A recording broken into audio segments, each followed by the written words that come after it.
Modern Indian history में जहां तक यूपीएससी प्रीलिम्स एग्जाम कंसर्न है, रेगुलेशंस, चार्टर्स एंड एक्ट्स एक इंपॉर्टेंट सब टॉपिक है, बट स्टूडेंट्स के लिए बहुत डिफिकल्ट होता है सारे प्रोविजंस को अंडरस्टैंड करना, उनको मेमोराइज करना एंड रिटेन करना। बट हम कुछ कीवर्ड्स के वाया इन सभी प्रोविजंस को रिटेन भी कर सकते हैं और इजीली अंडरस्टैंड भी। अगर 1757 से 1857 के बीच में जो मेजर रेगुलेशंस हैं, चार्टर्स हैं, एक्ट्स हैं, उनकी हम बात करें तो यहाँ पे हम 6 to 7 कीवर्ड्स के वाया इन्हें रिटेन कर सकते हैं एंड मेमोराइज भी। So first is the monopoly of the east India company over trade. 1600 से 1813 तक ये एज इट इज है, कोई चेंज नहीं।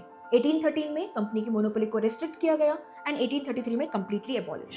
Second pointer is control over the territorial positions in India. आप देखेंगे 1784 पिट्स इंडिया एक्ट से पहले ये कंट्रोल ईआईसी के हाथ में है। रेगुलेटिंग एक्ट ऑफ 1773 के बाद से कंपनी के जो डायरेक्टर्स हैं उन्हें ब्रिटिश गवर्नमेंट को रिपोर्ट सबमिट करनी पड़ती थी, लेकिन 1784 के पिट्स इंडिया एक्ट में टेरिटोरियल पोजीशंस को ब्रिटिश पोजीशंस कहा गया और उसके बाद 1793 में 1813 में ब्रिटिश क्राउन की अनडाउटेड सॉवरेनिटी को असर्ट किया गया over the territorial positions in India. Third point है कंट्रोल ऑफ ईआईसी। आप देखेंगे 1784 से ये कोर्ट ऑफ डायरेक्टर्स के हाथ में है, बट उसके बाद में यहाँ पर हमें डुअल गवर्नमेंट की शुरुआत देखने के लिए मिलती है, जहाँ पे एक नई बॉडी आती है, board of control. Board of control British government की रिप्रेजेंटेटिव बॉडी थी और यहाँ पे कंपनी के जो पॉलिटिकल एंड मिलिट्री अफेयर्स है इंडिया में, उसका कंट्रोल दे दिया गया board of control. Now the fourth point is political administration in India, जिसे हम सेंट्रल लेवल पे एंड प्रोविंशियल लेवल पे देखते हैं और इसी के साथ में हम यहाँ पे लेजिस्लेचर की बात भी करते हैं। अब आपको ये बात ध्यान रखनी है कि एक सेपरेट लेजिस्लेचर पहली बार हमें 1853 के चार्टर के वाया ही देखने के लिए मिला। इसी के साथ में 1833 से पहले जो प्रोविंशियल काउंसिल्स हैं उनके पास में भी लॉ मेकिंग पावर्स थे,